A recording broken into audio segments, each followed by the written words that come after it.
Greetings, fellow Demon Slayers. This is Taimanin here today with another video.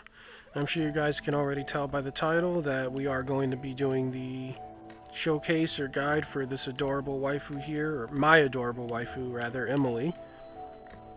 So before getting into that, as per usual, Discord link will be in the description. Anyone interested in joining, go ahead and click that invite and get to be a part of the server and contribute to our Tree Fitty members. Or Tree Fitty Plus members, I should say. So yeah, before getting into Emily completely, we do have obviously the new nurse supporter coming out with the Christmas event. We are getting the Christmas lobby, as stated earlier, well, not earlier this week, but rather over the weekend. We are also getting Main Quest Chapter 8, so we're going to get to see what happens after Chapter 7. And we are going to be getting a new gacha supporter. She's a suppressed type. I don't remember her full ability, and I'll obviously cover it tomorrow, but for now, I did hear that she does give invulnerability, like Shisui here. It's a 7-second invulnerability on a suppressed type supporter, so it's kind of like a poor man's Shisui. So for anyone who can't get Shisui, that's the next best thing. So yeah, again, I'll cover all these things tomorrow, but I just wanted to kind of give you guys an idea of what is incoming. And as far as that trailer, it was posted overnight, so I'll just simply go ahead and link it in the description. So anyone who wants to look at the trailer and get hype before maintenance can do so. So now that that's done, let's get right into Emily. We're going to go to her character screen. So first, what we're going to do is we're just going to look at each of her abilities. First, we have the homing bullets here. It is a 13-second cooldown. She shoots homing missiles during her normal attacks, performing an additional attack. The one set of green would reduce cooldown by 20%. The one set of blue would increase damage by 25%. And the one set of red would add 2 additional missiles. And there we see the animation. Next we have the Axe Impact. It's an 18-second cooldown. It projects an image of an axe performing a melee attack, so this move itself would scale off of melee damage. It is a full red build type move, so a 1 set of red would project spinning blades and perform a consecutive attack. A 2 set of red would reduce cooldown by 20%, and a 3 set of red would increase critical damage dealt by 250%. And here we see the skill. Bam. Okay. Next we look at her Aegis Tackle. This would have a 14-second cooldown. She performs a charge attack by dashing forth. I think this skill's adorable because she pretty much falls over oh, pardon me. So that's super cute. The set works off of whatever's in your main slot, so if green is your main supporter, she would increase her speed by 15% for 10 seconds. The blue main would reduce damage taken by 15% for 10 seconds, and if you have a red main supporter, it would increase the critical rate by 20% for 10 seconds. Next we look at her Healing Field.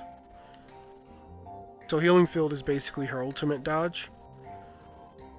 It has an 11-second cooldown. It expands an aura field that restores HP over time during an extreme dodge.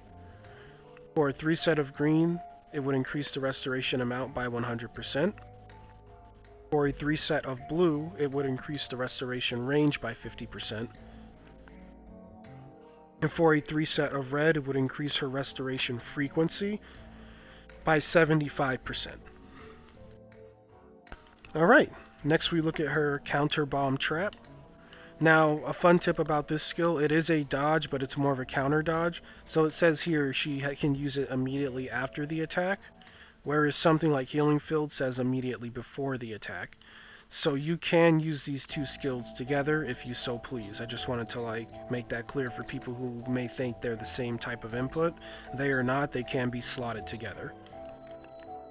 Either way, it has an 8-second cooldown.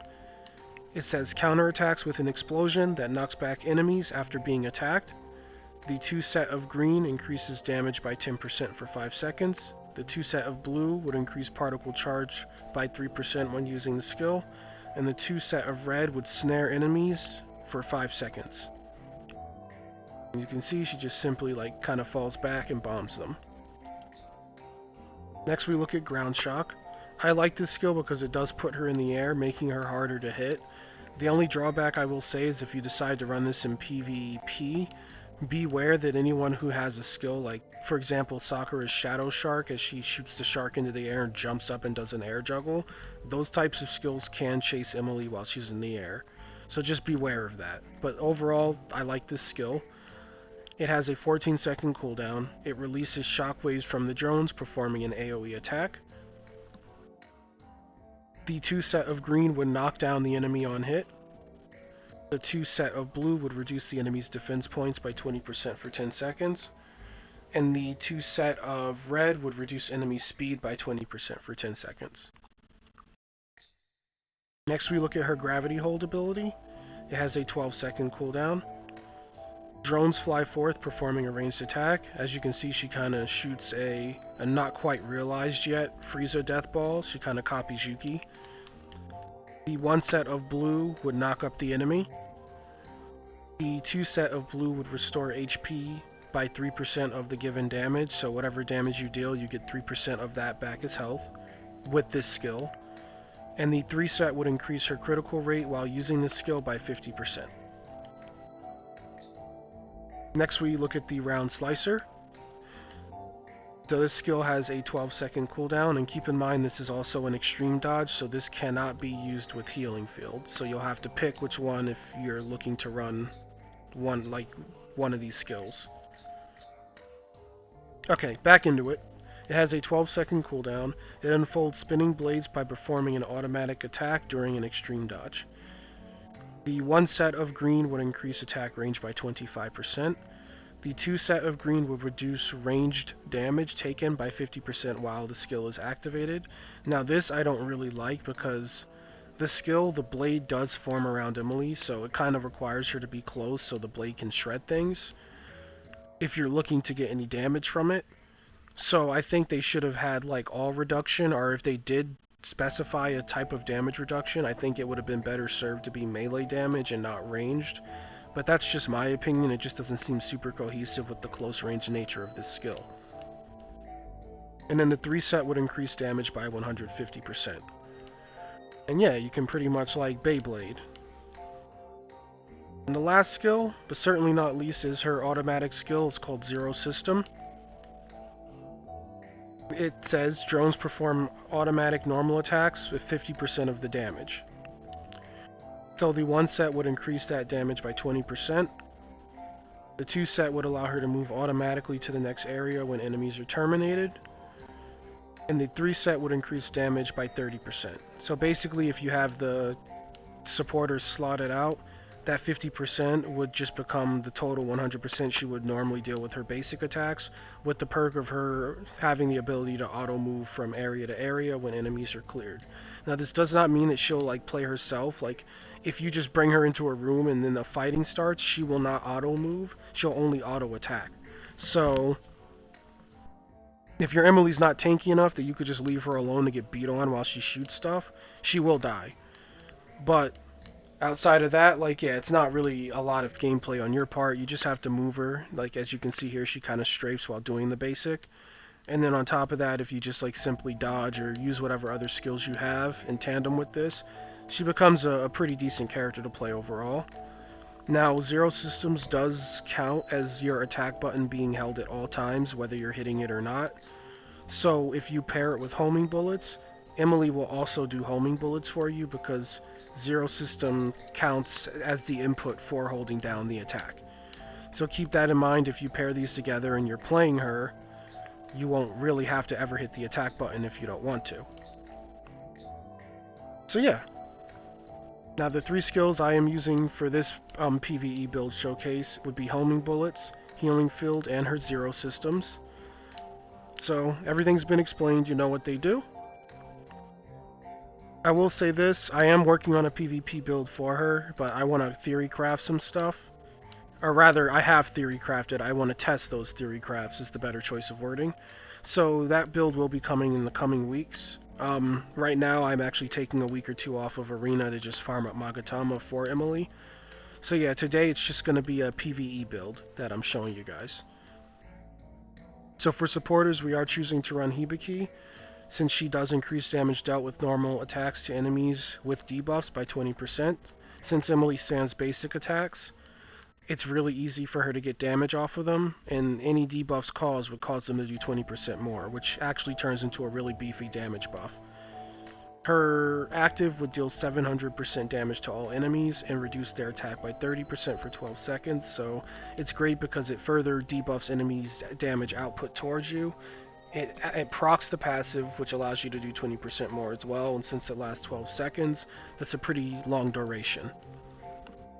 Now, leaving the supporters really quick, Hibiki is being paired with her Tamari Uta. Because of the rebellious weapon passive that we all know and love, each critical hit Emily lands would increase damage dealt to the target by 7% for 7 seconds. So that damage dealt to the target is actually a defense debuff. They don't really do it's not a good example of wording it here, but it is a defense debuff. So this weapon does proc Hibiki's passive, and at 5 stacks, it is a total of 35% of a defense debuff on whatever target she is hitting. And since Emily rapid fires, it's really easy for her to score the criticals to always have the debuff up, as you will see when we get into the gameplay. Her second supporter will be the amazing Homura, of course, for the 30% all damage that it provides.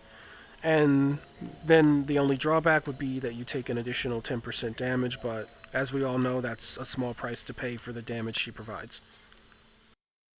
And last but not least, we are running Faust for the increased critical rate of ranged attacks by 14%. This just allows Emily to score more crits with ease. For power leveling purposes, you would use Waterase, of course, but for the purpose of this video, even though Emily's not quite 75 yet, we will be using Faust so you can kind of get an idea of like what more optimal DPS would look like with her. And for the sidearm, we are simply running her completed PvP weapon since it is S level 5. Just for the, it's basically a beat stick. It's just here to give her a nice chunk of stats. Now, as you can see for Magatama, for PvE, you can run all red. Our critical rate either will work beautifully on Emily, because Emily is a very crit-happy character. Her stats seem to kind of veer towards critical being the main stat. Like outside the defense and HP being highest because of the supporters, her crit is actually way higher than her attack. And if you look at her skins, because every girl's skins kind of do different things, Emily's skins, like even her like limited skins like her mileage skin, her mummy skin, they provide crit. Her sleepover skin does provide attack, but then we get crit again from her purple brilliant skin. So yeah, as you can see here, she's toting a 663 crit compared to a 288 attack. So she's definitely like a crit-based character if you look at what her stats seem to go towards, as she's sitting at 7,900 with no crit Magatamas. So with that being said, attack will work because it's always great to stack more damage, and it will just make her hit harder at base. But if you do decide to go full crit for PvE, that will work as well. Don't mind the blue Magatama here, it's just a piece of the build I'm working on, because it's like for PvP I am actually going to slot her with blue Magatamas and see how she works with that setup for PvP. But for PvE, crit Magas are attack Magas all day. This is her stat sheet. And yeah, we'll go ahead and get right into it. So what we're going to do first is we're just going to do a shard daily so you can get an example of her shredding that. We'll do a 5 times run. And then we'll go ahead and do a time attack run since I'm in dire need of Magatama, so we'll go ahead and let her do that today. Yeah, as you can see, it's really simple. I'm not hitting anything. I'm just kind of moving my camera where I want it to be, as you can see, and keep moving her around and dodging as needs be, as you saw there. And when she dodges, the heal is really aggressive. Like, yes, it's only 300 per second, but if you stay in it, it's actually way more than 300 per second. It's closer to maybe like 2 to 3 ticks of 300 per second. It's a lot of HP either way, so they'll be hard pressed to kill her while she's chilling in that AoE. Let me do Fuma. Ow. Okay. And we'll get rid of these guys. As you can see for PvE, this is just... It's the standard damage build for a range type, but it works wonderfully on her. Because she's not worried about sustain, because... One, it's really hard to make errors where you're getting hit. Like, I'm kind of getting hit here because I'm talking and not paying it a lot of attention, but if you simply do this, like, she's back to full health. So, she kind of, in her own kit, provides herself with the sustain that she can run something like Homura and Faust and not really care that she has no damage reduction. And I'm sure, as you can see, she shreds pretty easily. So what I like to do for bosses is let her tick a few crits, so we'll wait for like one more. There we go. And what that did is it kind of maxed out the defense debuff from the Tamari and allowed her to hit with a full power ult, which, as you can see, that basically ended him. So always keep that in mind. Chain your ult off of a few crits if you are running Tamari, because that defense debuff will further increase your ultimate's output. And as you can see, you get a nice minute daily out of her for not really much work. So yeah. It's obvious she can easily farm these. Like, she was able to farm hard mode dailies at level 17. Like, that won't be the case for everyone. Like, a lot of my supporters are max, so she was tanky enough at that point. And all I had to do was play a good keep away game, and then it just got easier and easier as she leveled, because she had the damage output in tandem with the healing field. So, Emily isn't really super demanding as far as gear. She's not even really demanding as far as build, if I'm being honest. She's very versatile. Anything really works on her. I just prefer running this build because, again, I love pairing the homing missiles with her automatic attack and just having the healing field to kind of pick and choose when I, decide to keep her alive if things do get dicey. It's just overall relaxing.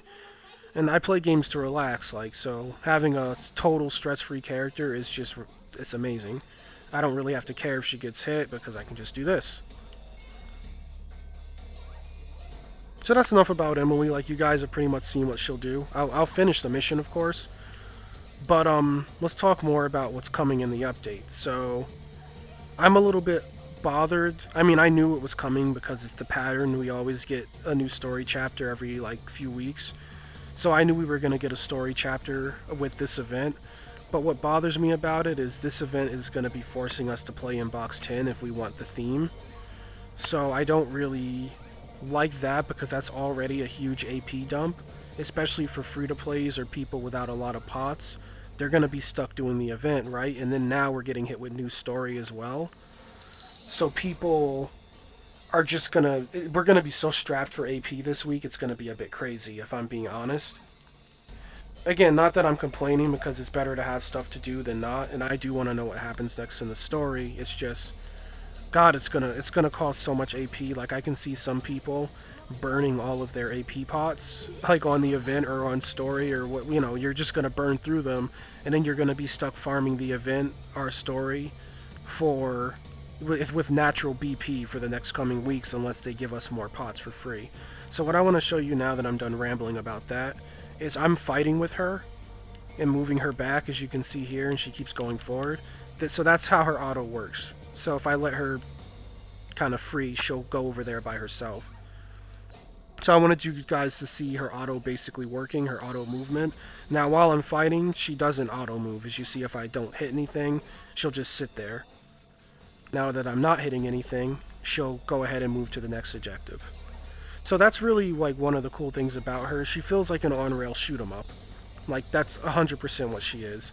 If you've ever played, and it's an old shoot-'em-up called Gradius, and then the spiritual successor to Gradius was Otomedius, Emily, is literally a mix of those two shoot-'em-ups. Her concept art, or her concept in general, is heavily taken from Otomedius. It's a shoot-'em-up that came out in 2011. It's like a waifu-centric shoot-'em-up, so we all love waifus here, I'm sure. So you guys may like it if you get the means to look into it. If they ever release it on Steam, I'll probably do some gameplay of it on this channel, but I no longer have a 360 to play it, which was the only console it's out for so far. Since it is an older game, it never got remade, unfortunately. As it didn't do super well in the States, because in 2011, waifu games were kind of frowned upon, but I've been a man of culture for so long. I played it, and I played the hell out of it, and it's one of my favorite games of all time. Either way, that's just kind of like a little story time with Mari. That's why I love Emily so much. It's not because she's OP. I mean, she's cute as a button, but the nostalgia I get from playing her is just, it's so great. I can't put it into words. How reminiscent she is of that game. So as like an old shoot 'em up fan, this is just like the coolest character on the roster to me right now. Like I literally feel like a kid in like a candy store when I play her. So as you can see, she handles this boss with relative ease. We will hit him with Hibiki really fast, and we'll probably score like, okay, that's enough crits. So as you can see there again, we let her basics chain and she kind of crit back to back to back. So that defense debuff is definitely maxed. So she got max damage off her ultimate. We'll perfect dodge this. Yeah, as long as you're like calm with Emily and you're not spazzing and like slamming like I'm not spamming the dodge button, I'm literally relaxing and seeing just hitting it at the right time and letting her do what she needs to do.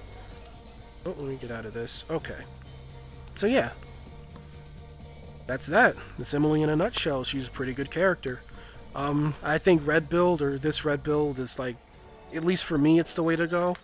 It's the most relaxing way to play her, and you get decent clear times overall, so she's certainly not the fastest. Like you see, it took her about 3.5 minutes here.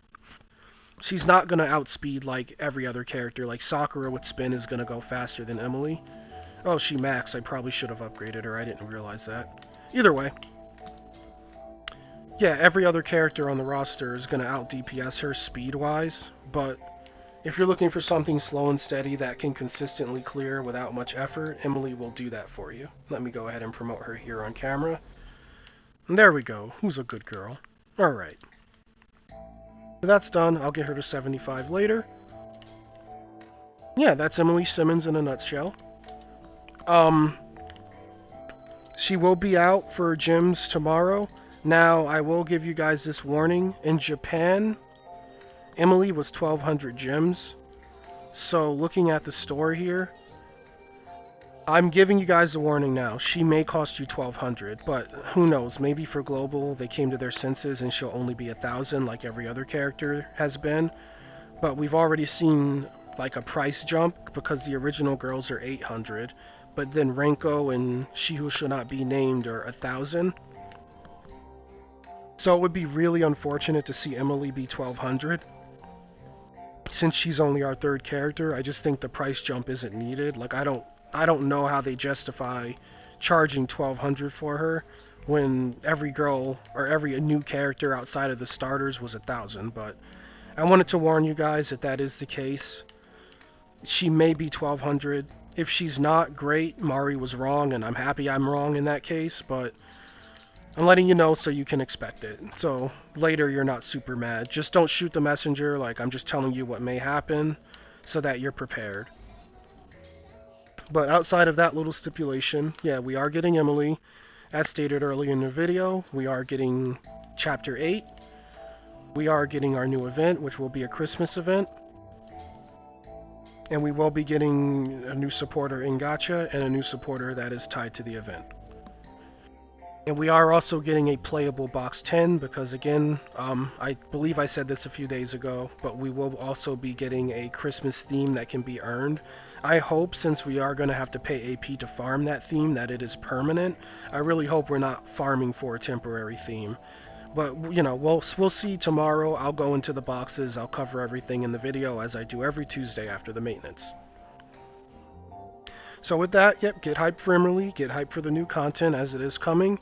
Make sure, as per usual, that you have all of your AP spent, you have all of your BP spent, you have your facilities set up, and you don't have your special stage sitting there not on cooldown before the maintenance starts. Like, make sure you get everything done so that while your account is offline for 4 to 5 hours, you're not sitting there kicking yourself like, crap, I should have spent my AP. And with that, that will end today's video. I do hope it was helpful or informative. If it was, please like and subscribe, as it really does help me out. From there, I want you guys to go ahead, have a great rest of your day. May you have good luck in your gachas and in the arena.